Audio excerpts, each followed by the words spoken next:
Con los buenos días para todos los asistentes. Es muy grato para la universidad asociarse a este evento cultural de tanto prestigio, tanto como que tiene nivel universal, el Día del Idioma. Se celebra en todos los países de habla hispana y habla inglesa a partir de un homenaje intrínseco a dos de sus más grandes cultores, por lengua anglosajona William Shakespeare y por nuestra lengua castellana Miguel de Cervantes Saavedra. Coincidencialmente, en la misma semana tuvieron fechas relacionadas con su natalicio o con su fallecimiento, y esa es la razón por la cual en abril, en esta fecha, se celebra este homenaje internacional al cual la universidad, dentro de su actividad cultural, ha querido sumarse. Es un conversatorio. Hemos escogido a Mario Vargas Llosa y a Gabriel García Márquez justamente por ser los dos premios Nobel latinoamericanos más recientes y sobre los cuales hay muchas cosas que hablar todavía. A eso se suma el hecho luctuoso del fallecimiento del escritor peruano la semana pasada, lo que nos impulsa a hacer este conversatorio con ustedes. Empezamos con el señor rector, él nos va a dar unas palabras acerca de este evento. Muy buenos días, bienvenidos, repito nuevamente, a este evento que retoma una iniciativa que la universidad tiene tradicionalmente hace varios años y que reiniciamos en 2024, que son los cafés filosóficos. Hicimos varios el año pasado y estábamos en mora de retomarlo en este año, lo estamos haciendo ahora en el mes de abril, con motivo precisamente del Día del Idioma. Prácticamente aquí en la universidad ha sido la Semana del Idioma, porque se han ido realizando una serie de eventos desde el día lunes, concurso de microcuentos, el día martes hubo documentales, hoy tenemos el café filosófico y así continuamos con diferentes actividades. Y también la universidad está llena de otros eventos que no son del Día del Idioma ni de la Semana del Idioma, sino de otros temas. Tenemos eventos sobre la Amazonia, tenemos conferencia con semilleros en el día de mañana. Esa es la universidad vital que necesitamos, una universidad donde no solamente es asistir a clases, no solamente es asistir al aula, a recibir pues, las asignaturas que corresponden en el plan de estudio, sino que la vida universitaria está llena de muchas otras cosas y dentro de eso pues, están las ofertas que hacemos de eventos especiales para que el estudiante tenga la oportunidad de abrir su mente a nuevos puntos de vista y intercambiar también con personas que están aquí presentes, que son invitados externos que han querido venir, porque esta invitación también se hizo hacia afuera. Son eventos abiertos, como debe ser en una universidad. De tal manera que el público barranquillero, el público del Atlántico tenga también en nuestra universidad un referente para asistir a las distintas actividades y programaciones que nosotros hacemos. Usualmente lo hacemos en la casa de eventos, o en el teatro, o en los auditorios, pero hemos querido reivindicar este espacio de café filosófico aquí en la biblioteca. O sea, que la biblioteca sea un referente. Esta biblioteca lleva el nombre de Benjamín Sarta. Benjamín Sarta, además de haber sido uno de los fundadores de la Universidad Autónoma del Caribe, fue una persona muy ligada a Gabriel García Márquez y a lo que se conoce como el Grupo de Barranquilla, incluso desde antes de que existiera como tal. Él hizo parte de una revista que se llama Revista Crónicas en los años 50, donde el jefe de redacción era Gabriel García Márquez, en ese entonces un jovencito de la edad de ustedes, estudiantes aquí presentes. Entonces, cuando oigamos el nombre de nuestra biblioteca, tengamos referenciado la literatura, tengamos referenciado la historia de la literatura del Caribe y de esos primeros ejercicios de periodismo. Fíjense que la revista era más como hacia el periodismo deportivo. O sea, García Márquez empezó a incursionar en algo que no es precisamente su campo específico y sin embargo ahí el referente con Álvaro Cepeda Zamudio, con otras personas, era la temática deportiva. y tenemos también programa de deportes en nuestra universidad. Recuerden que estas actividades de Café Filosófico van asociadas a una campaña permanente de donación de libros. En el día de hoy también vamos a donar varios libros que están acá abajo para la biblioteca. Uno de ellos, esto creo que lo regalaste tú, ¿cierto? Este lo regaló Álvaro Suescún. Este, por ejemplo, es Ediciones La Cueva, porque estamos hablando del Grupo de Barranquilla, estamos hablando de nuestra literatura, Cuentos de la Cueva por Colombia. Y se refiere al sitio que queda ahí en la avenida 20 de Julio, carrera 43, donde se reunían estas personas que en esa época estaban dedicadas a algo que hoy es políticamente incorrecto, que era la cacería. Pero bueno, eso hace parte de la historia real de lo que se vivió. Este libro va a estar aquí en la biblioteca para que todos lo puedan leer. De los 11 de Calibán nos hablará Guillermo posteriormente. Y yo quiero mencionar aquí esta colección que entregamos aquí. Son una serie de libros donde García Márquez es el objeto de estudio. O sea, no son libros de Gabo, sino libros sobre Gabo. Tenemos aquí Jorge García Usta, cartagenero, ¿no? ¿Cómo aprendió a escribir García Márquez? Porque nadie nace sabiendo.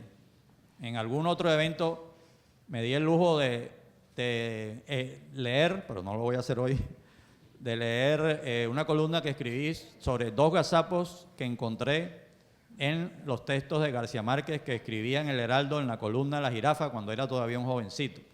Pero esos 2 gazapos no son en el campo de lo que él era experto, que es escribir bien, sino que se metió con temas de ciencia y entonces allí, claro, esa como que no era su vocación especial. Entonces, esos 2 gazapos tenían que ver uno con Albert Einstein, otro con Arquímedes. Eso fue en la columna La Jirafa de El Heraldo. ¿Cómo aprendió a escribir García Márquez? No, ponlo vertical para leer los títulos. De Jacques Gillard, un estudioso de García Márquez, Así leí a García Márquez. Julio Laciregui, barranquillero, Vida cotidiana en tiempos de García Márquez. José Luis Díaz Granados, creo que es de Córdoba, ¿no? Santa Marta. José Luis Díaz Granados, Gabo en mi memoria. Álvaro Suescún, me suena ese nombre.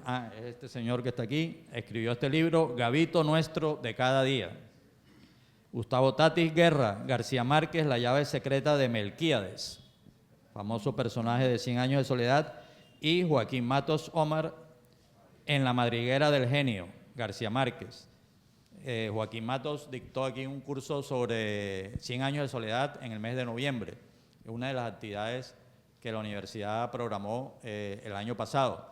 El año pasado también quedamos en deuda con La Vorágine, porque en algún café filosófico mencionamos que el año pasado se cumplió el centenario de esta otra novela, de las más importantes de nuestro país, La Vorágine, de José Eustacio Rivera.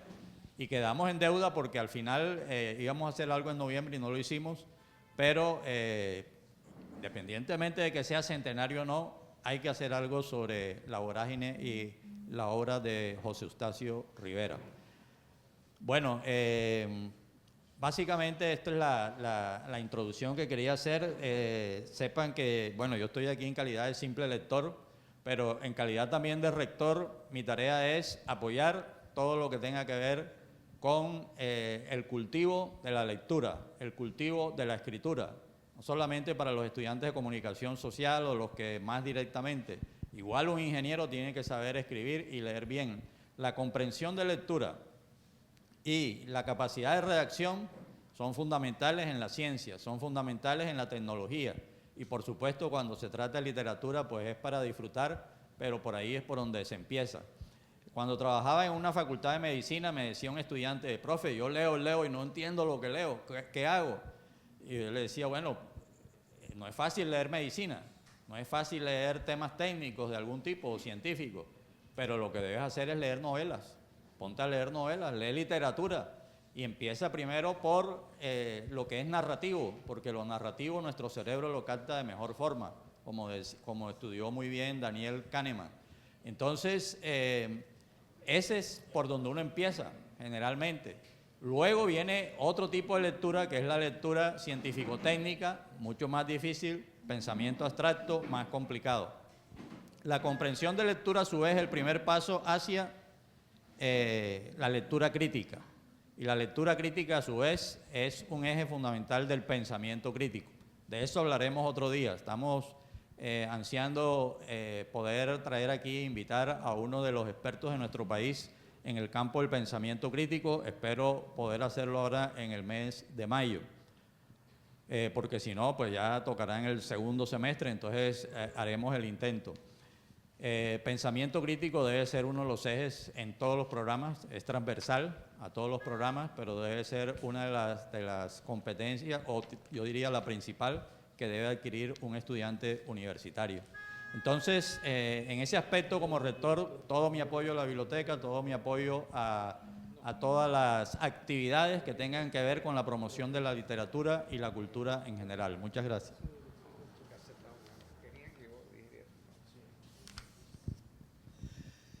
Muchas gracias, señor rector. Nos acompañan entonces, ustedes saben, el profesor Guillermo Tedio, especialista en literatura, profesor de la Universidad del Atlántico, profesor del posgrado de literatura de la misma universidad, presidente de la Unión Nacional de Escritores, capítulo Barranquilla, y que tiene a su haber una buena cantidad de libros escritos sobre cuentos, y que justamente nos ha traído 25 libros de una colección de cuentos de autores costeños que vamos a repartir entre ustedes al final de este evento. Asimismo, hay unos 10 libros adicionales que hemos traído también para entregarles a ustedes con la finalidad, como ha señalado el señor rector, de propiciar estos incentivos para acercarlos aún más a la lectura. Desde el Ministerio de Cultura se está desarrollando una amplia actividad con la finalidad de proponer las lecturas para los jóvenes, para que no se separen de una actividad que puede desarrollar en las mejores condiciones la capacidad de desenvolvimiento y sobre todo la capacidad de desarrollar pensamiento crítico, que es tan importante en el caso de ustedes que son jóvenes en formación. Y nos acompaña también el profesor Jaime de la Hoz, decano de Ciencias Humanas de esta universidad, y con ellos y con el señor rector vamos a hacer un conversatorio sobre las aproximaciones literarias entre García Márquez y Mario Vargas Llosa, los dos premios Nobel más recientes de literatura que ha dado Latinoamérica, y que fue a partir de ellos como se desarrolló esa actividad conocida como el Boom Latinoamericano de Literatura, que abrió por fin las posibilidades a la lengua hispanoamericana para que pudiera ser leída en otros continentes, encontrándose en los términos de hoy como en ambos casos los lectores de lengua hispana más leídos universalmente. Y no es exageración señalar de paso que García Márquez es tal vez el escritor más leído del mundo en este momento. Profesor Jaime, ¿por qué recomendar la lectura a los jóvenes estudiantes? Bueno, muchas gracias, Álvaro. Buenos días a todos ustedes. Gracias por venir. Un saludo muy especial aquí a varios amigos que nos honran con su presencia: Nicanor Flores, Teobaldo Guillén, hombre de teatro de toda la vida. En fin, a todos ustedes, queridos estudiantes, profesores. Bueno, vamos a la pregunta concreta sobre la lectura. Y voy a empezar con Mario Vargas Llosa, precisamente. No me quiero quedar atrás. He traído para donar, Patricia, este libro que se llama La llamada de la tribu, que es un ensayo de Vargas Llosa que tiene que ver con sus primeras lecturas de autores de filosofía, de economía. Adam Smith, por ejemplo, le dedica un capítulo aquí el escritor peruano, entre tantos otros. Y es un estudio que vale la pena. Vargas Llosa se inició en la lectura. Él cuenta que cuando estaba niño, su mamá le entregaba algunos libros, como La Isla del Tesoro, de Robert Louis Stevenson, Los Miserables, de Víctor Hugo. Él recuerda esas dos obras fundamentalmente. Y dice, yo me ensimismaba leyendo esas historias, esas aventuras. La aventura de Jean Valjean, por ejemplo, en Los Miserables, que lo golpeó tanto, de tal manera que él quedaba inconforme con el final de la novela. Y entonces se encargaba de prolongar la historia según su leal saber y entender, según su conocimiento, el que poseía hasta ese momento. Sí, alargaba las historias de las novelas, como el de La Isla del Tesoro y como el de Los Miserables, entre tantas obras que él leyó en su etapa de infante, casi ya cercano a la adolescencia. Eso le permitió a Mario Vargas Llosa escribir posteriormente un ensayo que se llama Elogio de la lectura y de la ficción. Bueno, sabemos que la ficción es parte fundamental de su obra, aparte de su obra ensayística, de sus textos de ensayos, de sus obras de teatro, está sobre todo la ficción. Entonces, alrededor de eso, él, digamos, establece unos puntos de vista que son interesantes y que tienen que ver con la necesidad de leer a los jóvenes, a todos ustedes, porque, dice Vargas Llosa, y es cierto, la lectura engrandece el pensamiento, sublima el conocimiento de la vida, la lleva por unos caminos que en ocasiones son paralelos a la vida real que nosotros vivimos. Es decir, ante la inconformidad que tenemos, ante la vida que nos tocó, concreta, diaria, esta cotidiana, entonces recurrimos a la ficción, recurrimos a la imaginación, recurrimos a la invención de otros mundos, de otros universos, y eso solo es posible a través de la lectura.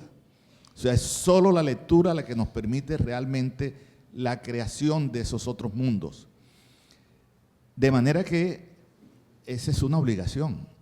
La lectura seria, concentrada, disciplinada, no la lectura dispersa, ni mucho menos la lectura superficial. En este mundo light que hoy nos abruma, yo creo que hay que empezar a establecer una especie de selección en torno a lo que leemos, así sea en el celular, así sea en la pantalla. Hay que seleccionar y escoger aquellas lecturas que nos lleven a la belleza del idioma, que nos aproximen a la buena estética, a la construcción de las historias, pero a partir de una perfecta elaboración. Y eso solamente lo permite la lectura consagrada a través del tiempo, a través de los años de infancia, de adolescencia, etc. Entonces, esa es la recomendación, Álvaro. Muchísimas gracias. Profesor Guillermo Tedio, para motivar a estos jóvenes ávidos de lectura, ¿qué pudiéramos recomendarle en este tipo de escenario? Gracias por la invitación de parte hecha pues por el señor rector Jorge Senior y por nuestro consejero Álvaro Suescún y el decano de comunicación Jaime de la Hoz, los tres mis amigos. Bueno, lo primero es que uno se pone a pensar qué cosas leía Gabriel García Márquez, ¿no? Lo que uno ha leído es que lo que tenía en su casa era un viejo diccionario raído al que incluso le faltaban las primeras páginas y las últimas, ¿no? O sea, un libro que ha rodado, y él dice que eso era lo que él leía, y que contaba con los relatos que le contaba su abuelo Nicolás, sobre todo relatos de la guerra civil. Precisamente esa guerra civil va a ser descrita en 100 años de soledad.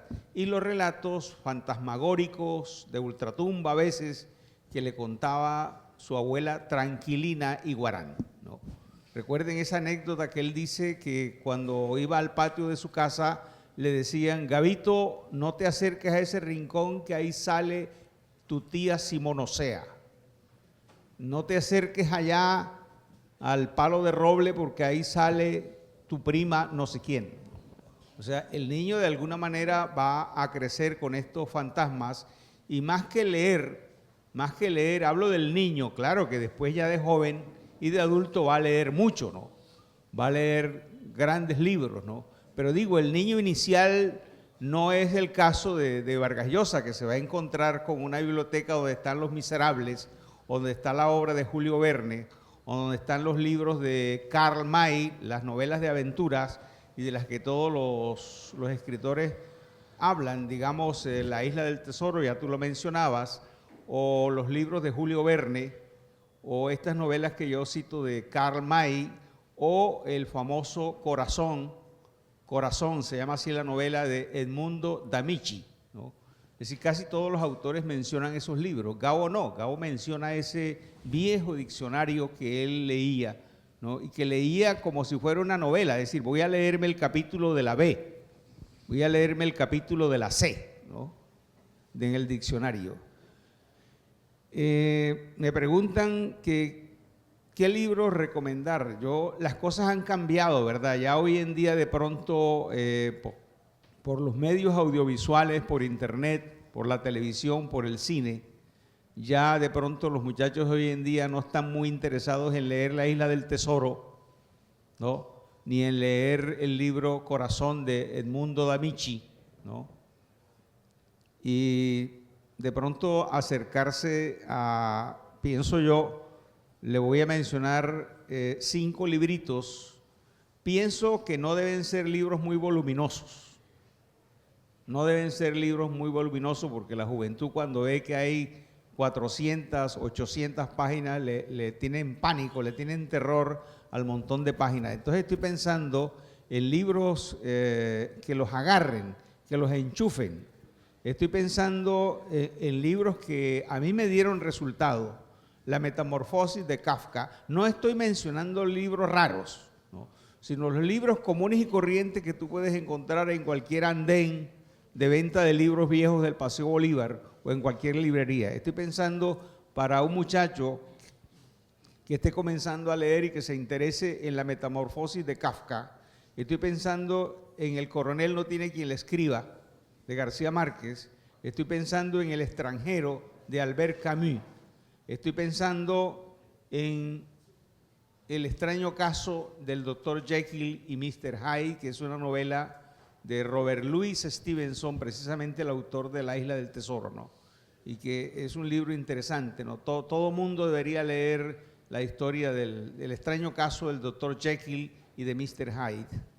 Y estoy pensando también, aprovechando la muerte de Vargas Llosa, ¿no?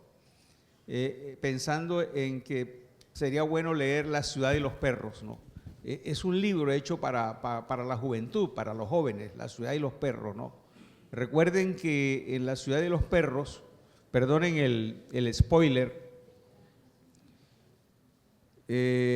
Mario o Marito, como le decían, creció con la idea de que su padre había muerto, porque la mamá había sido abandonada por el marido, y este hombre se había ido o se había casado con otra mujer, una alemana, ¿no?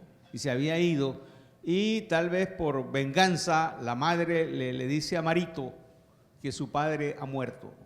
Y luego, cuando ya es un niño, creo que a los 10 años le revelan, o antes le revelan, no, que su padre no ha muerto.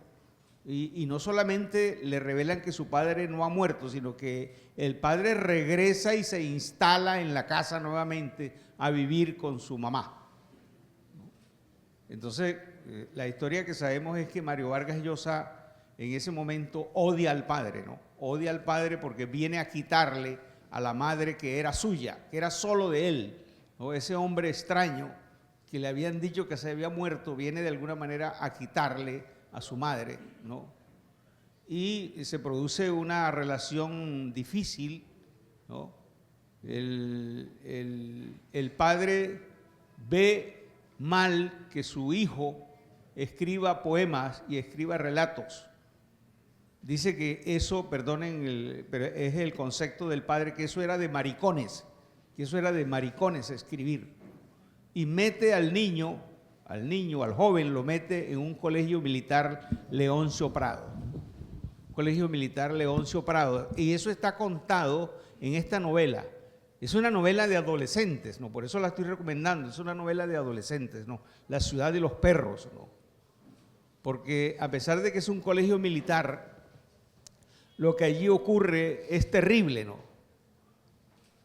Además de la disciplina castrense que hay allí, los cadetes, que así se llaman a los estudiantes, los cadetes entre sí tienen una serie de prácticas terribles, ¿no?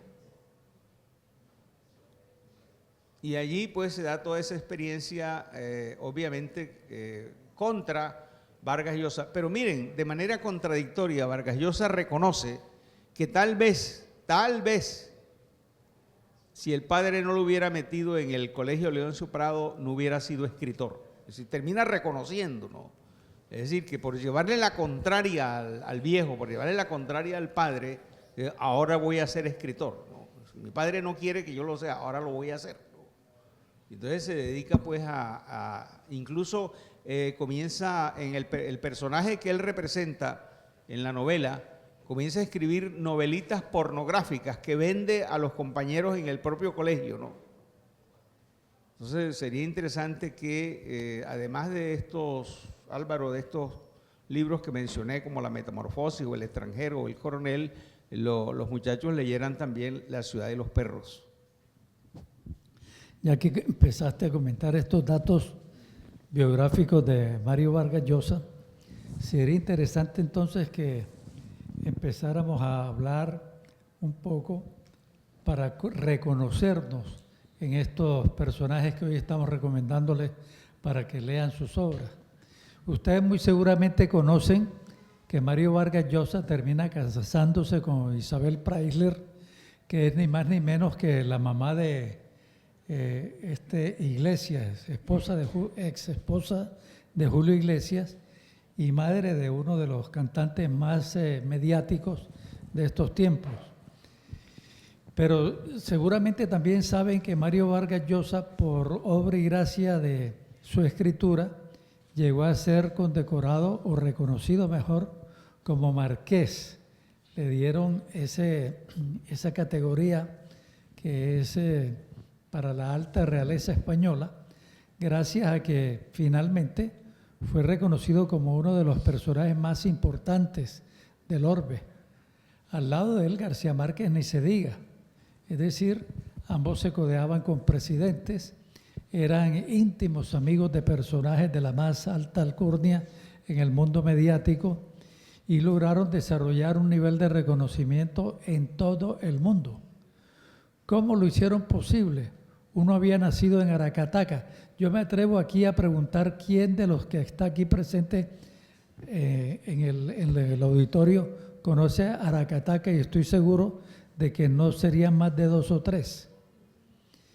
Y en el caso de Mario Vargas Llosa sería algo parecido. Nació en Arequipa, miren ustedes, Arequipa y Aracataca suenan casi parecidos. Y como si fuera poco, Mario fue llevado después a Piura, que era un pueblecito todavía más pequeño, en donde estudió su bachillerato. Empecemos a redondear esos aspectos biográficos de ellos en los recuerdos tuyos, en lo que tú conoces, Jaime, que hicieron poco a poco posible que García Márquez, empecemos con nuestro Nobel, fuera un personaje de tanto reconocimiento y pudiera lograr una fama universal. Bien. Sobre García Márquez se ha escrito innumerables libros, miles, millones de páginas. Su biografía ha sido escrutada, yo diría que hasta los límites del fastidio.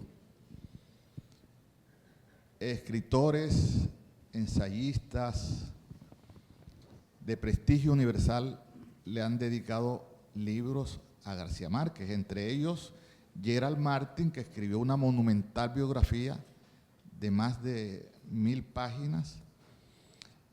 Está también la biografía de Óscar Collazos, que se llama Soledad y Gloria. El viaje a la semilla, de Dazo Saldívar.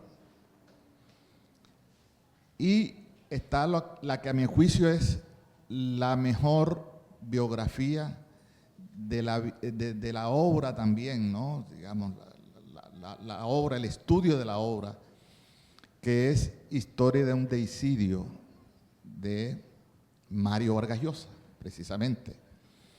Historia de un deicidio fue la tesis doctoral de Vargas Llosa en la Universidad Complutense, y después decidió que fuera un libro, y ahí maneja una tesis muy interesante, la tesis del deicidio. Es decir, el escritor mata a Dios, tiene que matarlo simbólicamente. El escritor tiene que matar a Dios para él convertirse en su propio Dios, que crea su propio mundo, lo recrea a su imagen y semejanza. Macondo, por ejemplo, es el mundo, es el universo del Dios García Márquez según Vargas Llosa, ¿no? Es decir, es un asesinato simbólico, como señalo, porque el escritor está inconforme con esa realidad que vive, ¿no? Se supone que en todas las religiones el mundo, el universo, es la creación de unos dioses, de un Dios, ¿no? Y el escritor quiere también crear su propio mundo, pero entonces necesita eliminar a su competencia, que en este caso es Dios. Entonces es historia de un deicidio, historia de ese asesinato simbólico de la realidad. Hay algunos elementos filosóficos aquí que no quiero extenderme en eso. Lo que quiero señalar es que a partir de eso podríamos en gran parte explicar la obra de Gabriel García Márquez, de quien destaco la disciplina, una disciplina de hierro, tanto que García Márquez vestía overol de mecánico para escribir, ¿no? Porque consideraba que era un obrero de la literatura. De manera que esa disciplina lo llevó a escribir tantas obras que hoy representan el culmen de la literatura universal. Se encerró en una buhardilla, por ejemplo, en París, cuando vivía allí y comía desechos en las calles. Se encerraba todos los días en esa buhardilla a escribir El coronel no tiene quien le escriba. Cuando estaba en una situación de grandes dificultades, todos los días solamente se escuchaba el teclado, el sonido del teclado de la máquina de escribir, García Márquez escribiendo El coronel no tiene quien le escriba. Tanto que se le partieron unas teclas y buscó a un mecánico que dijo, esta máquina está fatigada. O sea, era tanto el trabajo que él había hecho ahí en la máquina de escribir y tanta la dedicación diaria que ocurrió eso. Entonces hay, digamos, una dedicación, una disciplina que también es en el caso de Vargas Llosa y que en García Márquez permite, por ejemplo, escribir esa obra monumental por la que le dan el Premio Nobel de Literatura en 1982, que se llama 100 años de soledad. Dice la leyenda, tal vez hoy ya la leyenda, un poco la parte mítica, que se encerró 18 meses en su casa en México y no salió de allí hasta que no terminó 100 años de soledad, la gran obra, la obra emblemática. Y quiero destacar finalmente en esta parte lo que dice Vargas Llosa en Historia de un deicidio, que lo admirable en García Márquez era su manera de mirar la realidad, su forma de contemplar el entorno, su manera de contar, por ejemplo. Él decía, García Márquez lo que hace es mirar el lado anecdótico de la realidad. O sea, la anécdota de la realidad era lo que captaba García Márquez. De allí el cerebro fantástico que desarrolla, ¿no? Y de allí se explica entonces la fantasía, la fábula tan engrandecida y tan universal que observamos en sus obras, en 100 años de soledad, en El otoño del patriarca, en El amor en los tiempos del cólera y todas las que se conocen. Entonces, esa parte es la que yo quisiera destacar aquí y que la destacan los biógrafos. Les recomiendo esos libros que he mencionado porque son estudios, al igual que el estudio que hace su hermano en Tras las claves de Melquíades, donde hay un recorrido por toda su producción literaria desde el primer libro, la primera novela que se llama La hojarasca. Gracias, profesor. Señor rector, debes tener también una imagen personal acerca de estos trasiegos biográficos, tanto de Vargas Llosa o de García Márquez. ¿En tus recuerdos qué hay? Bueno, antes de que se me olvide, como estamos haciendo también recomendaciones de lecturas, y esto no es exactamente una lectura, esto sería algo que hay que escuchar, que es una entrevista que Gabriel García Márquez brinda en la HJCK, la emisora, y ya que está aquí el profesor Ricardo Vélez, una sugerencia sería si pudiéramos conseguir esa entrevista, y yo creo que es factible transmitirla en la emisora y hacer un especial en torno a esa entrevista. El tema de esa entrevista, no sé si ustedes la conocen, es las pesadillas. Es una entrevista libreteada, totalmente libreteada. Es más, yo creo que están leyendo, a veces se nota. Pero es espectacular porque ahí muestra esa imaginación desbordada que es la característica fundamental de García Márquez. Bueno, aquí tengo medias, estas medias que tengo puestas, aquí está García Márquez, ¿no? Esto no es... Y tengo camiseta de García Márquez, entonces yo soy hincha de García Márquez, entonces yo no puedo ser neutral en la comparación con Mario Vargas Llosa. En una ocasión estaba en un congreso de filosofía, que es mi profesión, un homenaje a Mario Bunge, y este admirado filósofo me llamó aparte en el break y se comenzó a hablar de Gabo. Es más, me puso el mismo seudónimo que tenía Gustavo Petro, Aureliano. Llamen a Aureliano. Aureliano era yo. Y bueno, comenzó a hablar de la obra de García Márquez, Mario Bunge, pero también me dijo que él le parecía que Mario Vargas Llosa era mejor escritor que Gabriel García Márquez. Cosa que yo no le refuté, pero con la cual yo no estoy de acuerdo. Pero es que porque no puedo ser imparcial.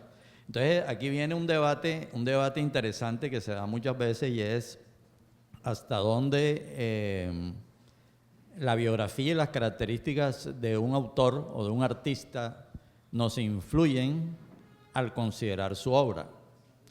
Porque con García Márquez me unen muchas cosas, empezando por el territorio en el cual él nació, y todos los que somos costeños pues nos sentimos identificados en esa literatura, pero también por su trabajo en Alternativa, por toda su trayectoria y sus afinidades políticas.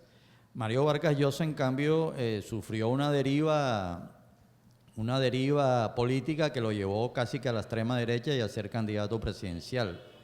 Entonces, el dilema que surge es hasta dónde uno evalúa o valora o percibe una obra artística desprendiéndose de la persona que lo escribe y de toda la biografía, que a veces ese artista puede tener situaciones complicadas. Por ejemplo, ¿a quiénes aquí les gusta Diomedes Díaz? Ahora ninguno es diomedista aquí, pues. Bueno, Diomedes Díaz ¿quién puede negar el talento de un Diomedes Díaz? Una de nuestras estrellas, de nuestros talentos especiales aquí en la región. Y sin embargo, pues la vida de Diomedes Díaz no es lo que uno consideraría para nada ejemplar, sobre todo hablándole a jóvenes.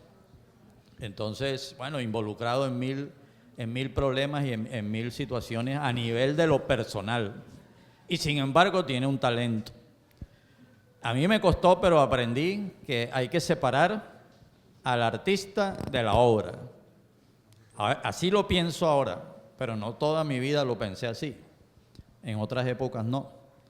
Y quizás por eso leí poco a Vargas Llosa.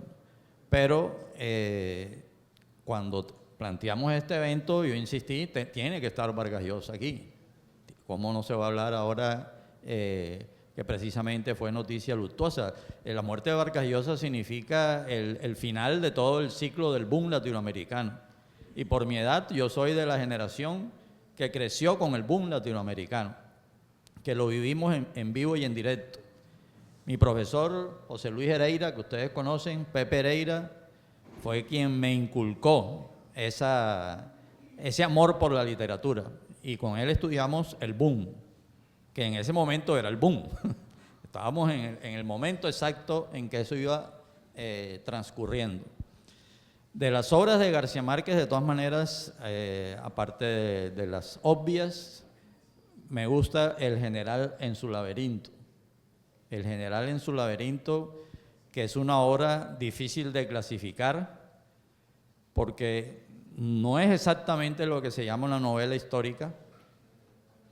El personaje es un personaje real, Simón Bolívar, pero de todas maneras está la imaginación, la invención haciendo parte de la historia. A los historiadores, de hecho, no les gustó.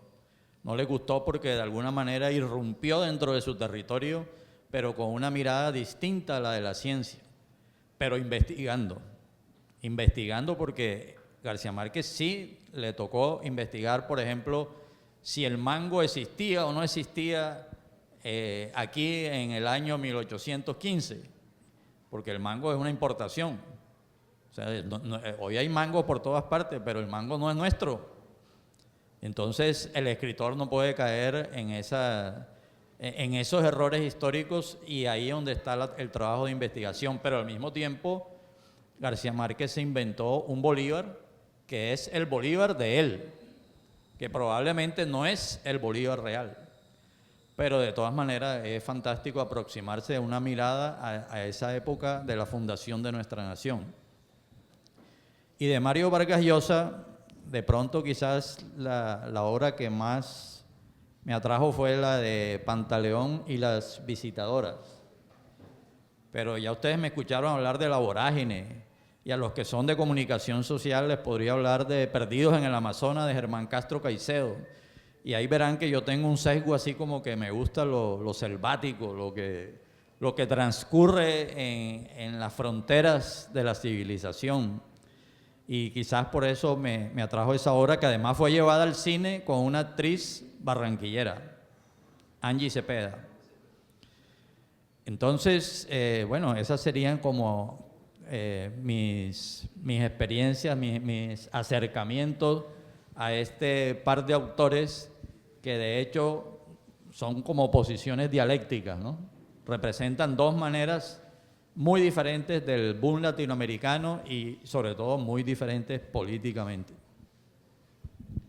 Muchas gracias, señor rector.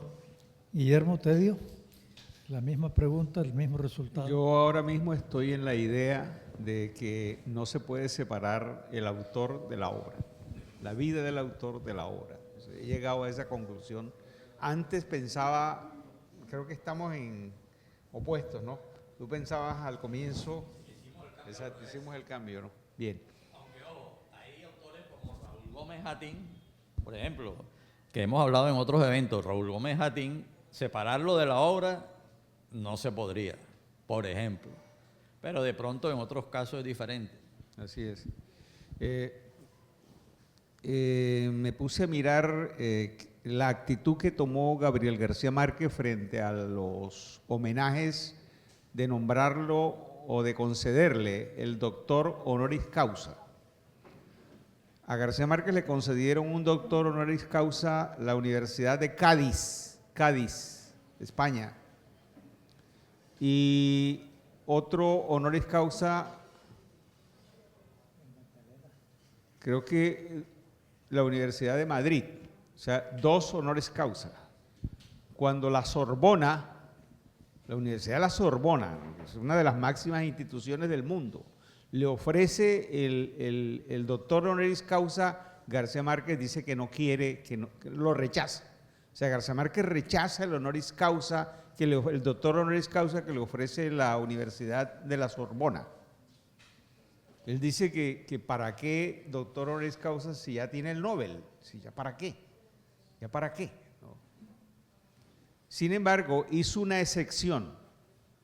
La Universidad del Magdalena quiso pues concederle a García Márquez un doctorado honoris causa y discutieron, el Consejo Académico de la Universidad del Magdalena discutió si se lo daban en Derecho. Ya se imaginan por qué en Derecho, porque había sido estudiante de Derecho de la Universidad Nacional, luego de Derecho de la Universidad de Cartagena, y ahí abandona, y qué bien que haya abandonado la carrera de Derecho, porque ¿qué haríamos con un buen o mal abogado? Nada, tenemos un gran escritor, un Nobel, entonces fue mejor que abandonara, y no le dio gusto a su papá ni a su mamá, que también querían tener un abogado. Bueno, pero entonces, menos mal que la Universidad del Magdalena decidieron no otorgarle el doctorado en Derecho, sino que se lo decidieron otorgar en cine. Recuerden que en la Universidad del Magdalena hay un programa de cine, creo que Pacho Botia fue el fundador o director, creo, ¿no? de ese programa. Sí, Pacho Botía, sí, o Botía, no sé. Botía, sí. Bueno, entonces decidieron darle el doctorado honoris causa en cine. Por supuesto, García Márquez no vino, mandó a su hermana Aida, que ella hizo allá sus declaraciones cuando recibió el doctorado, e hizo esa excepción, vamos a aceptarlo. O sea que en concreto García Márquez recibió 3 doctorados honoris causa. ¿Saben ustedes cuántos doctorados recibió Vargas Llosa? Una cosa, no sé, Moncho, ¿tú te imaginas cuántos doctorados recibiría Vargas Llosa? 72 doctorados honoris causa recibió. Perú le dio 15.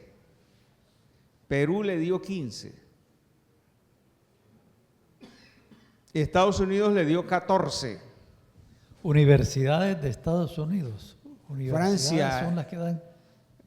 Israel, Japón, total 28 países le dieron. Colombia no le dio doctor honoris causa. Le hicieron un homenaje en Cali, pero no le dieron doctor honoris causa. Claro, esos viajes a, mejor dicho, esos doctorados se convierten en una fuente de ingresos, una fuente tremenda de ingresos, porque gastos pagos, ¿verdad? Viajar al país, conocer el país, relacionarse en buenos hoteles, etcétera, etcétera. Y el mismo Vargas Llosa toleraba y mantenía y, ¿cómo sería la palabra? Hacía estimulaba que le dieran esos doctorados honoris causa, 72 doctorados honoris causa. Quería pues para que vieran ustedes cómo a través de ese hecho de los doctorados honoris causa, la diferencia que habría entre los dos escritores, ¿no? Como García Márquez dijo, no, yo no quiero más doctorado, ¿no? Además, García Márquez era un escritor que no quería que lo molestaran, y eso de estar viajando, eso lo molestaba porque lo sacaba de su escritura. ¿no? Vargas Llosa no, Vargas Llosa otro temperamento, le gustaba el viaje, era mujeriego. Vargas Llosa era muy mujeriego, ¿no? Que le era infiel a la esposa con una actriz, con una traductora, finalmente, recuerdan ustedes que se casó 2 veces y tuvo una tercera mujer, ¿no? Primero se casa a los 19 años con la tía Julia, que no es tía, realmente es lo que llaman tía política. No era realmente tía, ¿no? Y que va a ser personaje de su novela La tía Julia y el escribidor, que entre otras cosas ahora están recuperando a la tía Julia, no como el personaje ese frívolo y cursi que aparece en la novela. Resulta que la tía Julia es una escritora, es una intelectual, y que parece ser que La ciudad y los perros fue escrita a 4 manos entre la tía Julia y Vargas Llosa. Ahora se está descubriendo que la tía Julia no es ese personaje frívolo que él quiso mostrar en la novela. Duró 9 años casado con la tía Julia. Ella le llevaba 10 años. O sea, cuando él tenía 19 y se casa con ella, que fue un escándalo en Lima, fue un escándalo cuando él se casa con la tía Julia, porque ella le llevaba 10 años, ella tenía 29 años, ¿no? Y tratando de evitar el escándalo, se van a vivir a España, y además se había ganado un premio literario, ¿no? Se había ganado un premio literario, creo que es cuando va a hacer el doctorado a la Universidad Complutense de Madrid, y se gradúa con este trabajo, Historia de un deicidio, sobre García Márquez, ¿no? Y bueno, finalmente Patricia, que era una adolescente, Patricia es mucho menor que Vargas Llosa, era sobrina de la tía Julia, sobrina carnal de la tía Julia, o de sangre de la tía Julia, ¿no? Y a la niña la mandan a Europa para que viva con Vargas Llosa y con la tía. Y ya saben lo que pasó. Vargas Llosa enamora a la sobrina de la tía Julia y se divorcia de la tía Julia y se casa con Patricia. El matrimonio duró 50 años. 50 años, por supuesto, en el que hubo muchas infidelidades, ¿no? La historia del puñetazo tiene que ver con ese, por lo menos según dice un escritor como Jaime Bailey, que es un periodista chismoso, ¿no? Jaime Bailey, en una novela que publica y que se titula Los Genios, una novela Los Genios, revela que Patricia, cansada de las infidelidades de Mario Vargas Llosa, decide coger a García Márquez y a Mercedes como paño de lágrimas. O sea, vivían en Barcelona, a una cuadra, en la misma calle, vivían en la misma calle, ¿no? Y entonces Patricia, que quedaba sola porque Mario andaba en las suyas, iba Patricia eso lo cuenta Bailey, iba a la casa de los García Márquez pues a llorar y a lamentarse de las actitudes de su marido, y es donde vienen las 2 versiones. Una versión, la de que García Márquez tal vez le diría, pero sepárate, pero deja ese tipo, sepárate, deja ese tipo. Y la otra versión es la que García Márquez enamoró o sea, aprovechando la vulnerabilidad de Patricia o el despecho, García Márquez habría enamorado, eso lo insinúa Bailey en su novela Los Genios, ¿no? García Márquez habría enamorado y habría tenido un amorío con Patricia, ¿no?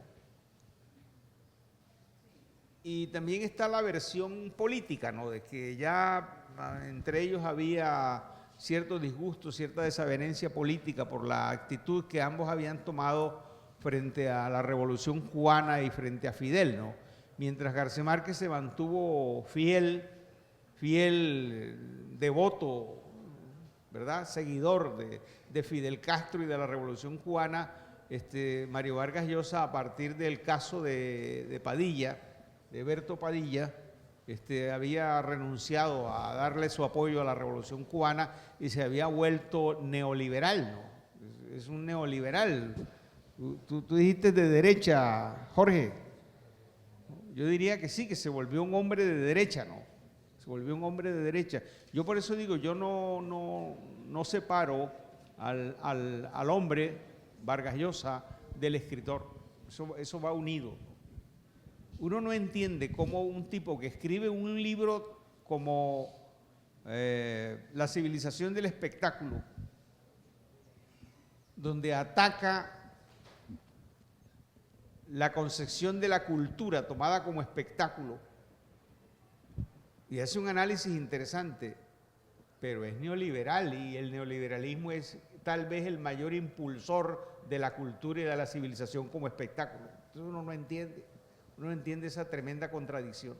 Es decir, políticamente se afilia del lado del neoliberalismo, pero escribe un libro donde analiza la civilización del espectáculo, siendo que el neoliberalismo es tal vez el principal impulsor de la cultura y de la civilización como espectáculo, como negocio, ¿no? Perdón, sobre lo que se ha dicho. Bueno, una es que se está reeditando la novela, el libro de Julia Urquidi, Lo que Varguitas no dijo, que es la respuesta de Julia Urquidi a la tía Julia y el escribidor, ¿no? Eso por un lado. Por otro, yo sí creo que es necesario separar al escritor de la obra. Es decir, sería injusto que a un escritor se juzgue por su comportamiento político, por su actitud ideológica. Su obra literaria es arte y como arte hay que contemplarla, independientemente que sea de derecha o de izquierda o de centro.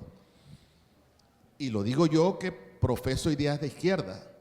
En el caso de Vargas Llosa, yo creo que es necesario defender su obra novelística y su actitud de vida. Yo creo que es un ejemplo universal, Mario Vargas Llosa. No estoy de acuerdo en ese sentido, como nunca estuve de acuerdo en la estigmatización que se hizo de Jorge Luis Borges, sencillamente porque apoyó la dictadura, porque era de derecha, etcétera. Pero cómo descalificar, por ejemplo, sus ficciones, sus maravillosos cuentos, que hoy forman parte de lo mejor de la literatura universal en todos los idiomas. Entonces yo creo que no se debe juzgar a un escritor. En ese sentido sí tendríamos que aceptar que el escritor es una especie de Jekyll and Mr. Hyde de Robert Louis Stevenson. O sea, un escritor de doble vida, digamos, una vida dedicada a la literatura, al arte, que crea obras magistrales y majestuosas. Y el otro escritor que tiene una actitud ideológica como todo hombre pensante, como todo hombre intelectual, equivocado o no, ya ese es otro asunto. Bueno, sí es necesario hablar del Vargas Llosa, de su competencia electoral con Fujimori, de su vinculación a la política, etcétera, pero eso no tiene nada que ver con su obra literaria. O sea, en la biografía que contemple eso, y los críticos que juzguen y digan que fue una actitud de derecha, etcétera, que fue un camaleón que empezó como miembro del Partido Comunista en su juventud y terminó apoyando a Bukele, etcétera, etcétera. Pero repito, hay que separar su obra literaria. Por otro lado, Vargas Llosa es el iniciador del boom latinoamericano que mencionó el rector. El boom latinoamericano de verdad se inicia es con Mario Vargas Llosa. En 1963 fueron publicadas dos obras que hoy ya son obras cumbre, que son La ciudad y los perros de Mario Vargas Llosa y Rayuela de Julio Cortázar, 1963.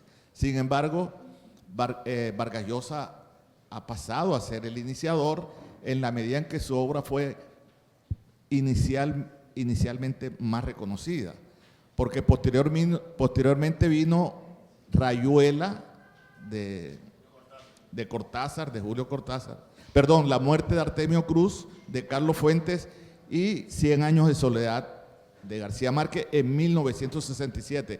Pero en el 63 apareció La ciudad y los perros con un gran reconocimiento porque fue además novela ganadora del premio Seix Barral en España. Carlos Barral se sintió impresionado con el libro después de leerlo y dijo, bueno, este libro hay que publicarlo. El libro ganó el premio Biblioteca Breve y a partir de ahí se considera que se rompe la tradición literaria desde el punto de vista de la narrativa, del trabajo que se hace y que se elabora desde el punto de vista de la técnica. Hay un aporte inmenso de Vargas Llosa a la técnica de la literatura, a la técnica de la novela, a la técnica narrativa.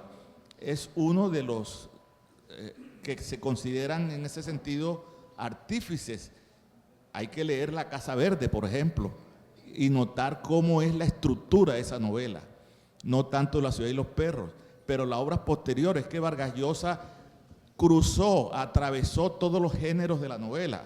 Por ejemplo, la novela que tiene que ver con el erotismo.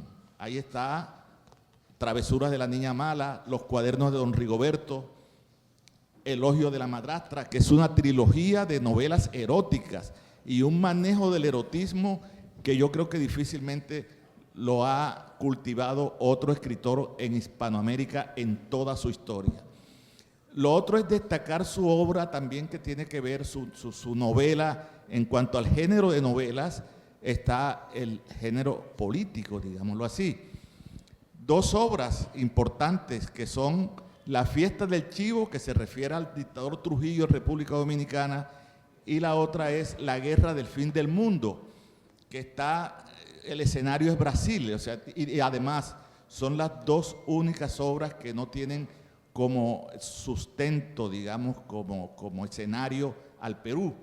Todas las demás novelas, que son 22 novelas publicó Mario Vargas Llosa.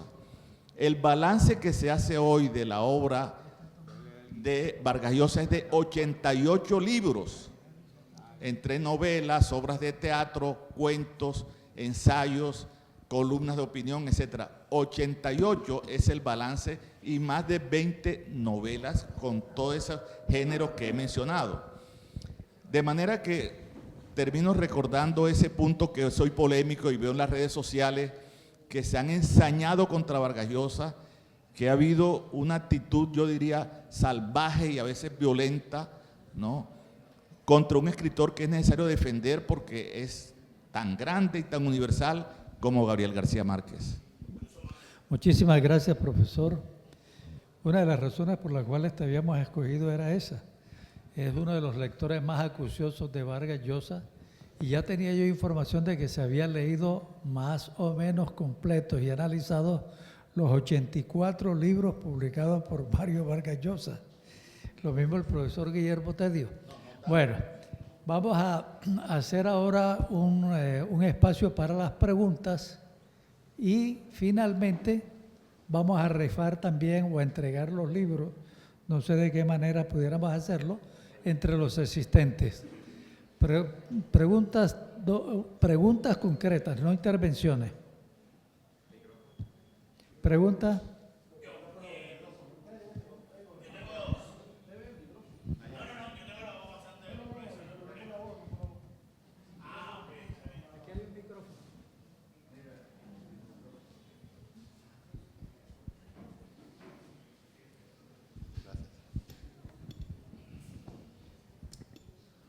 Hola, hola. Soy Salomón Soanes, estudiante de Negocios y Finanzas Internacionales de esta bella universidad y aspirante a escritor. Primero, antes que mis preguntas, quisiera agradecerle a la Universidad Autónoma por hacer estos tipos de espacios, también a usted, a los exponentes y a todo el público como tal, también a la Facultad de Ciencias Sociales y Humanas. Les tengo unas cuantas preguntas. Esta es la primera. Ambos autores, Gabo y Vargas Llosa, marcaron una era, pero también tuvieron un quiebre personal e ideológico, como hemos venido comentando. ¿Creen ustedes, desde lo personal, que esa distancia enriqueció sus obras posteriores o, por el contrario, no se logró un alcance todavía mayor? Y más teniendo en cuenta que ellos tenían la intención de escribir juntos un libro sobre la guerra colombo-peruana por la Amazonía, proyecto que jamás se llevó a cabo. Gracias.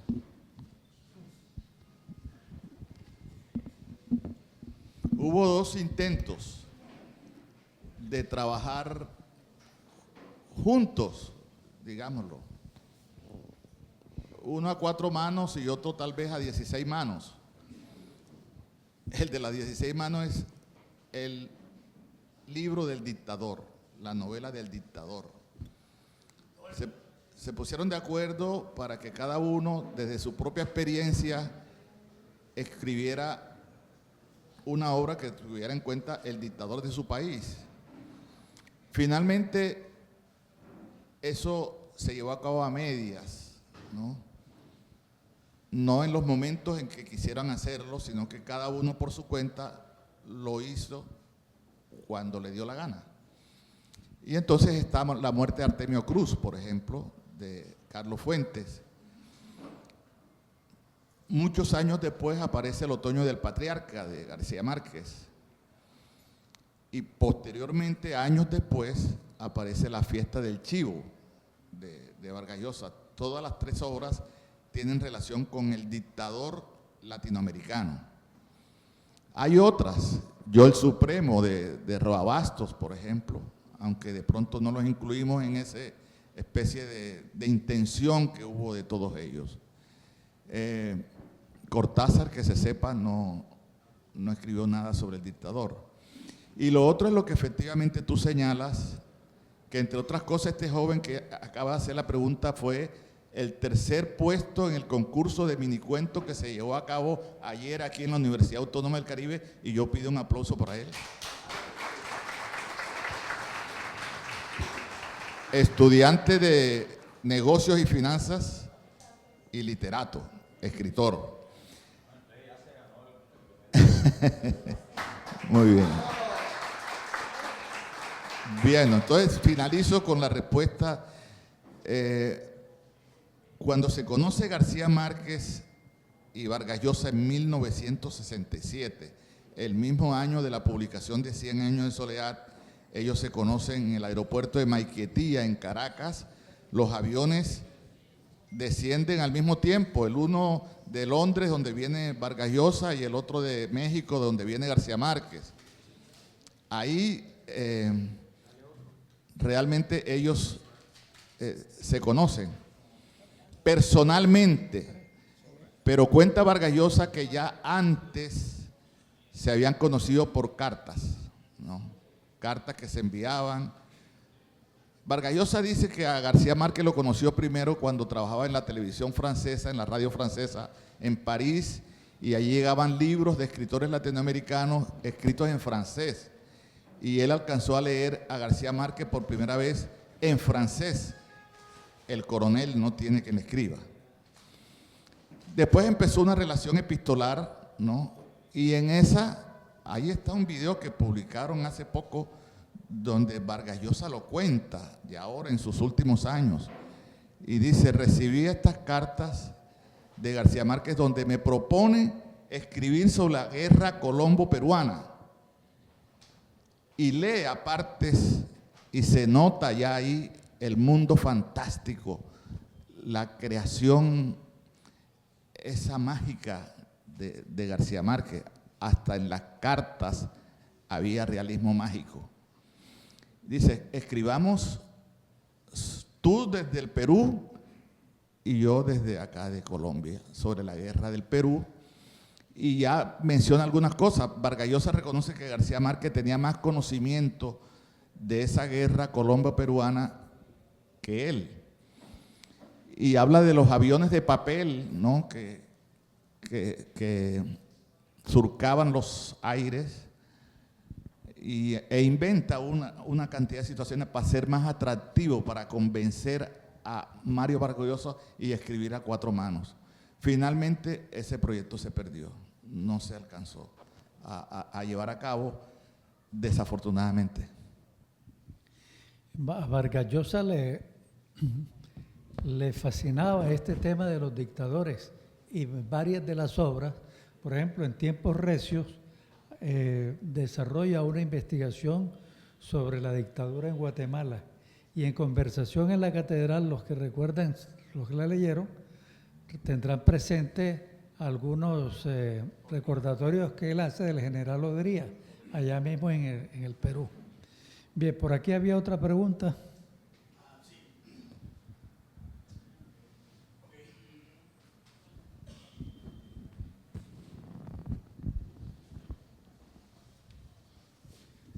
yo quería profundizar un poco en Historia de un Desidio, que ahorita estaban hablando del tema. Me parece interesante cómo su mayor rival, por decirlo de alguna manera, le hace un libro a su competencia, o sea, o una historia en la que habla de él. O sea, me parece curioso. Y ahorita que estaban hablando de un tema, también me dio vueltas en la cabeza, que se entrelazan. Es que a mí me da la sensación de que Mario era un poco más, le gustaba ese playboy, como ser como venerado. En cambio, García Márquez no le gustaba, pero era venerado por los grandes. O sea, los grandes escritores realmente lo posicionaban a él en la cúspide. Si lo llevamos un poquito al fútbol, que me gusta bastante hacer, a mí me parece como Mario, Cristiano Ronaldo y Messi, Gabriel García Márquez, porque es natural su talento. Incluso Vargas Llosa lo decía. Gracias. Soy Ronnie Bisbal, del tercer semestre de comunicación. Una comparación pertinente, con una salvedad nada más al respecto de Historia de un Deicidio. Es un estudio, ya se había mencionado antes, que Vargas Llosa hace sobre la obra de García Márquez, una disección muy completa, y que la hace durante su época de estudiante de posgrado en la Universidad Complutense de Madrid. Vamos a pasar entonces ahora a la entrega de los libros. ¿Cuál metodología usamos para entregar? Perdón, este comentario de Messi y de Ronaldo es importante, pero con una diferencia. La diferencia que alguien lo dijo: mientras los futbolistas piensan con los pies, los escritores piensan con la cabeza. No, pero mi pregunta era que ustedes piensan de que, incluso para todos, de que, o sea, ¿por qué Mario le hace un libro a García Márquez si se tenían, o sea, peleaban? No. En ese momento eran grandes amigos. Ya Jaime había descrito el encuentro en Caracas, cuando García Márquez le publican 100 años de soledad en Buenos Aires, 1967 tal vez el mes de junio. En esa misma época, tal vez en julio, le otorgan... Ahí siempre hay que recordar que 100 años de soledad fue publicado entre el momento en que se constituye la Universidad Autónoma del Caribe y el momento en que se da la primera clase en la Autónoma del Caribe, marzo y julio. Y esto fue en junio, justo en ese momento. Referenciamos siempre la fecha de 100 años de soledad, la fecha de la fundación de la Universidad Autónoma del Caribe. A Mario Vargas Llosa le entregan el premio Rómulo Gallegos en Venezuela en ese año de 1967 justamente, y ellos se habían conocido por cartas, y García Márquez en el aeropuerto de Maiquetía se conoce con Mario Vargas Llosa, juntos van al Perú y después vienen a Colombia y se encuentran en Bogotá en un encuentro organizado por Zapata Olivella. Es más o menos el itinerario. Son muy amigos. Mario admira muchísimo a Gabo. Gabo tiene también una profunda admiración, y en gratitud a esa obra admirativa, Mario construye esa investigación dentro de la universidad que se llama Historia de un Deicidio, que es el mejor estudio que se ha hecho sobre la obra de García Márquez. A raíz de la pelea, que fue 2 o 3 años después, tal vez 5 años después, ellos se distanciaron y Mario Vargas Llosa prohibió la publicación de ese libro.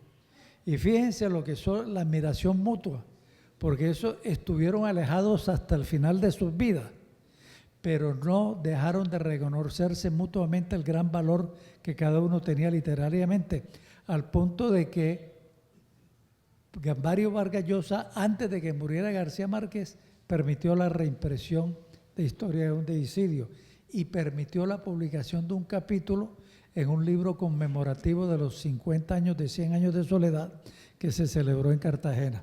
¿Tú querías anotar algo más? No, eso de que sí, ellos se amaban cuando García Márquez se amaba con Vargas Llosa cuando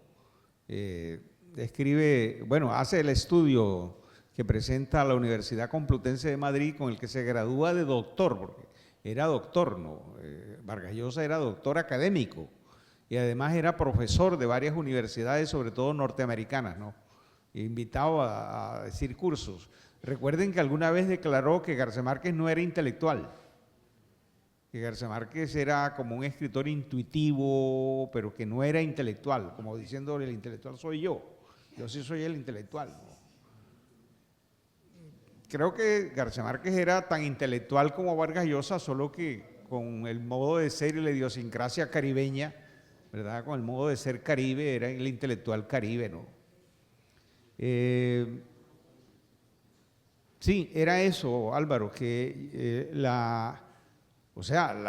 lo que los separó y que no sabemos qué fue, porque estas son especulaciones de Bailey y de otros, no sabemos, se lo llevaron a la tumba. Parece ser que ellos se llamaron por teléfono y decidieron guardar silencio de por qué fue el puñetazo. Decidieron guardar silencio, que no le revelarían a nadie le revelarían cuál fue la razón. Claro, lo que la gente piensa es que era ofensivo, lo que ocurrió era ofensivo que se supiera para ambos, tanto para Vargas Llosa como para García Márquez, era un hecho que no debía salir y eso fue lo que acordaron, ¿no? Llevarse el secreto a la tumba. No sé si antes de morir Patricia pues diga el secreto, ¿no? Pero no creo.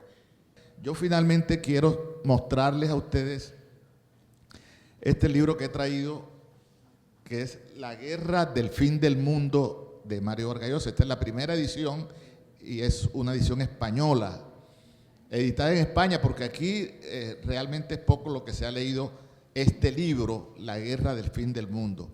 Y a mi juicio, este es el mejor libro de Mario Vargas Llosa. Yo creo que este fue el libro que Vargas Llosa quiso que fuera sus 100 años de soledad. Todo escritor busca su gran libro, su gran obra. O sea, está en búsqueda de la obra que lo inmortalice. No todos lo logran. García Márquez lo logró con 100 años de soledad.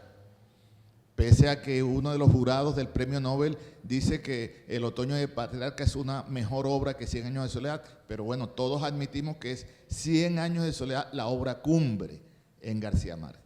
Vargas Llosa lo persiguió, 22 novelas, quiso que esta lo fuera, sus 100 años de soledad, y todo indica que no le alcanzó, pero sí es una obra monumental.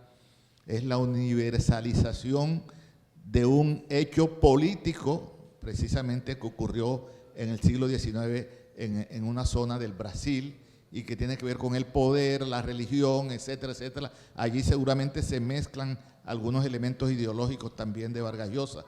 Eso es imposible, pero eso se lo dejamos a los críticos. Y el otro libro que he traído es este, que se llama La civilización del espectáculo, que Guillermo ya lo mencionó. Sí, donde él cuestiona realmente el mundo de hoy, el mundo cultural de hoy, que dice que se ha convertido en un espectáculo, en un entretenimiento, ¿no? Es un mundo light el que vivimos y eso se puede manifestar, se manifiesta, dice Vargas Llosa, en el arte, en la política, en la literatura, en todos los hechos culturales. Lo que vemos hoy es la superficialidad, el espectáculo, ¿no? Lo light. Aquí están estos ensayos que muchos fueron columnas publicadas en el diario El País de Madrid, otros fueron escritos específicamente para el libro, pero vale la pena porque es polémico. Y lo que dice Guillermo es cierto. Con este libro, ¿cómo es que Vargas Llosa después sale con un entretenimiento como el que tuvo con Isabel Preisler?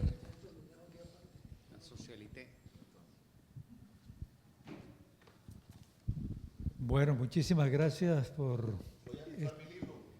Bueno, vamos a empezar con las rifas de los libros. El profesor Guillermo Teddio también nos trajo unos 20 libros con preguntas mejor, ¿verdad? ¿Quién nos ayuda con esta parte? Yo voy a hacer una pregunta, pero para este libro. Vamos a ver.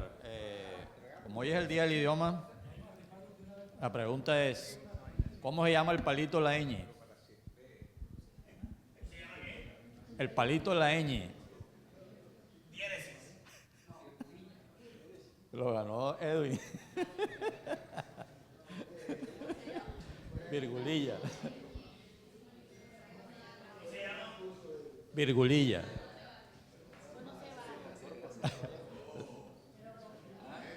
Lo ganó un profesor, ¿qué vamos a hacer? Hombre. Entonces, ¿en qué año nació Gabriel García Márquez? ¿Ah? 27. ¿Y en qué año nació Mario Vargas Llosa?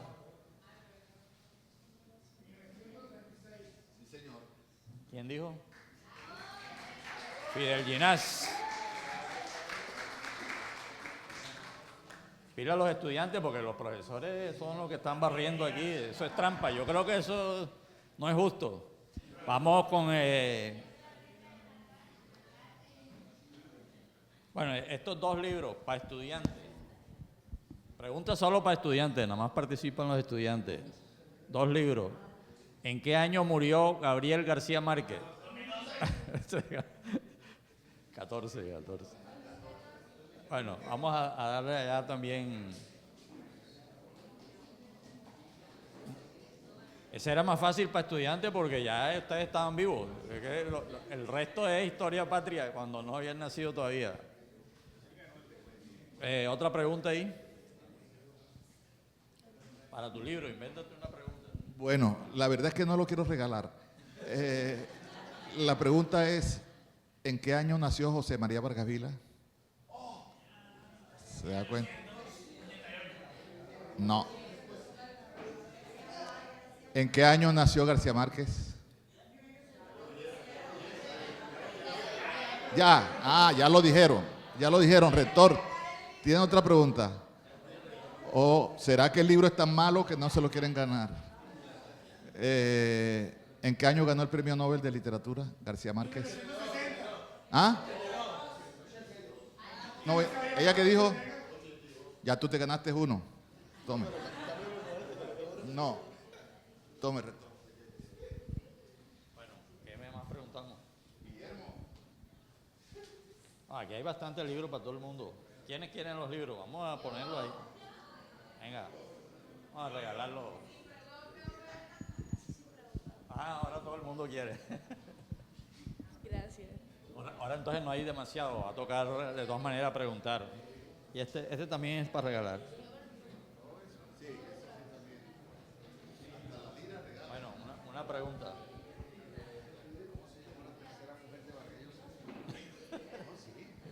¿Y cómo se llamó la tercera mujer de Mario Vargas Llosa? Priscila. No, es Isabel. Es Isabel. Isabel, no es Priscila, es Isabel. ¿Quién dijo Isabel?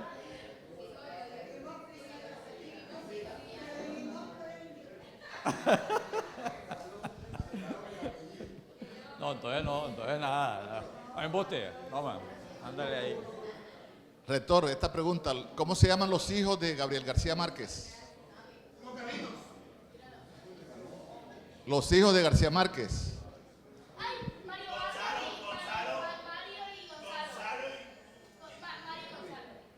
No.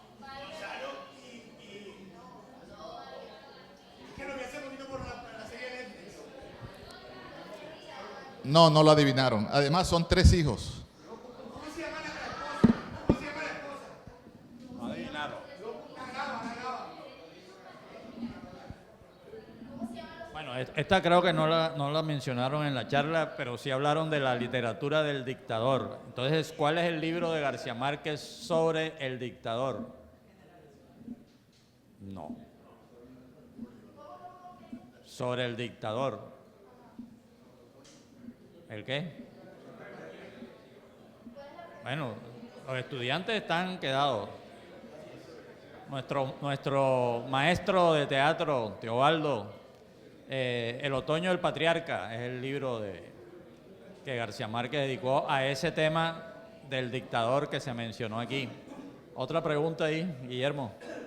Una pregunta literaria, usted que es profesor de literatura. o de lo que se habló aquí.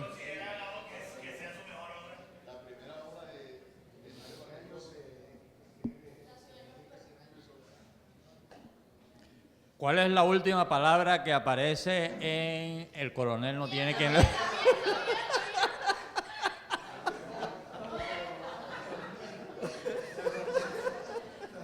Eso estuvo muy bueno. ¿Quién se sabe de memoria el primer párrafo de 100 años de soledad? Nadie. Que venga y lo...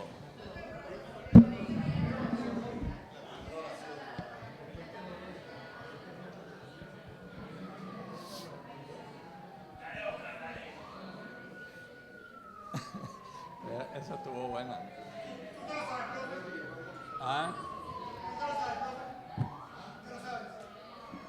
¿Qué más?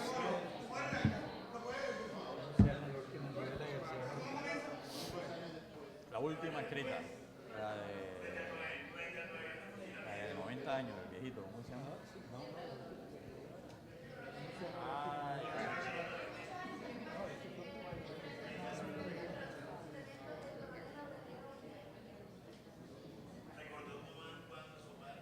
entonces,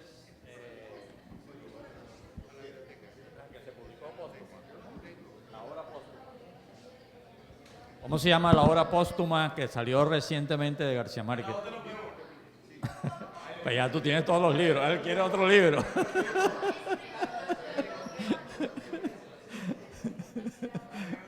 Dale otro que no tenga, que por lo menos sabemos que lo va a leer. ¿Él quiere cuál? Este.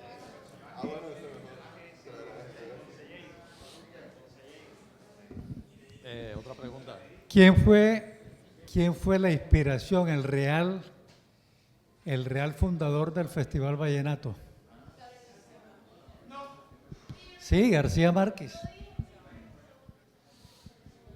García Márquez, si ustedes no sabían, era también muy buen músico y además era un excelente dibujante. Es decir, cuando él terminó bachillerato, sus profesores pensaron que él iba a ser un futuro gran artista plástico. Y cuando el profesor Jaime nos contaba de García Márquez escribiendo en una buhardilla que no tenía calefacción, en pleno cayendo nieve en París, escribiendo El coronel no tiene quien le escriba, él por las noches salía a cantar en los bares música mexicana con Carlos Fuentes. Y cantando música mexicana consiguió algunos pesitos para poder paliar esos días de gran pobreza. Tanta pobreza que en algún momento él estuvo en una situación muy, muy lamentable económicamente. Y no fue solamente en París, durante muchos episodios de su vida, como una persona de una pobreza total llega a convertirse, gracias a su talento, en una de las personas con mayores recursos económicos del mundo, leído por todos los países, por todos los lectores del mundo. El Festival Vallenato es real. En 1967 él era guionista de cine en México, vino a Colombia y Álvaro Cepeda Zamudio le preguntó que cómo lo recibía más adecuadamente. Y Álvaro Cepeda Zamudio, el gran escritor, era el gerente de Cervecería Águila. Entonces le dijo, con una gran parranda vallenata en Aracataca. Entonces Escalona, que era su amigo, ustedes van a encontrar entre los primeros escritos periodísticos de García Márquez, los primeros escritos sobre Escalona y sobre vallenato. Búsquenlos en La Jirafa del Heraldo, 1950 y 1951, cuando nadie hablaba de vallenato. Entonces organiza ese Festival Vallenato en Aracataca. Escalona le trae a los mejores acordeoneros, con él se viene Consuelo Araujo de Mendoza y hay una periodista que se llama Gloria Pachón de Galán que aparece cubriendo el evento. En ese evento lo llamaron el primer gran Festival Vallenato, así publicó El Tiempo. Y Cepeda Zamudio, que era gerente de Cervecería Águila, ambientó la situación regalando 3 camiones de cerveza que repartían gratis. Esa es la historia del Festival Vallenato, que muchos no la conocen. Por eso García Márquez después fue muchas veces jurado. Tengo más libros para repartir. A ver el nombre de una canción dedicada a García Márquez en la historia de 100 años de soledad. ¿Quién la recuerda? ¿Quién dijo?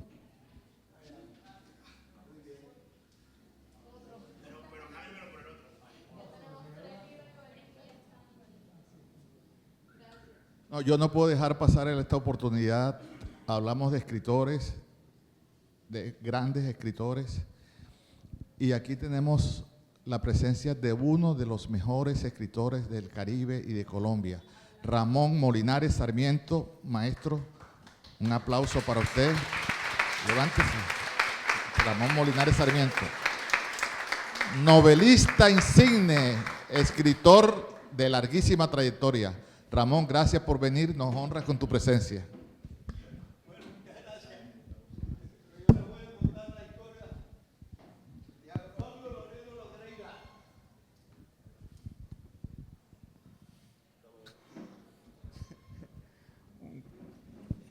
Miserable, que ni siquiera mereció las lágrimas de las prostitutas de la cuadra. Y miren qué ironía, murió de muerte natural, en una calle habituada a la sangre, en donde él mismo había protagonizado años atrás encuentros a cuchillo que lo convirtieron en dueño y señor de la zona de tolerancia de la ciudad. La madrugada del sábado en que murió, la música de los bares siguió amenizando la calle La Cruz, y solo al amanecer las prostitutas abandonaron los pasillos de los hoteles en que esperaban a sus clientes ocasionales para acercarse a El Edén, al Hotel El Edén, y ver al hombre que por fin había sacado fuerzas para morirse. Se acercaron con el ánimo predispuesto al llanto, pero la horrible cicatriz que le cruzaba la cara obstaculizó el noble sentimiento que quisieron expresarle. Ciérrenle los ojos. No, ya me saboteó.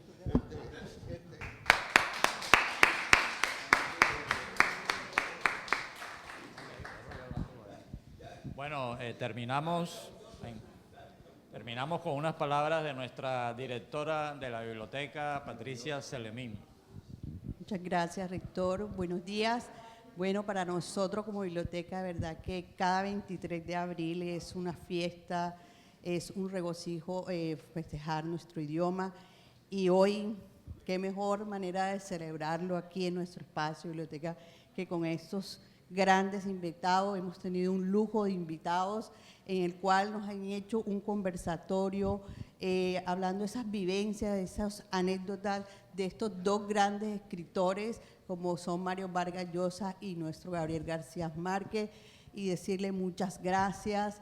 De verdad que ha sido un espacio con mucho enriquecimiento para nosotros de literatura. El doctor Álvaro Soscún, doctor Jorge Senior, doctor Guillermo Tello y el doctor Jaime de la Hoz Simanca, muchísimas gracias. Y con esta donación que nos hacen cada uno de ellos de estos libros, qué mejor día que este en el que, además de festejar nuestro idioma, también se celebra el Día Internacional del Libro. Y qué mejor día pues para donarle estos libros a la biblioteca, para fomentar la lectura, para tener ese pensamiento crítico. Muchachos, estos libros estarán a disposición de ustedes el tiempo que ustedes quieran. Tenemos muchísimas obras literarias de Gabriel García Márquez, de Vargas Llosa, y hoy complementamos con estos libros tan importantes, ¿verdad, muchachos? Ya ellos han dicho la importancia de la lectura, ya ellos han expresado todo, de verdad, que yo por lo menos me quedo, o sea, me regocijo, me encanta oírlos hablar a ellos de todo este tema de lo que es literatura.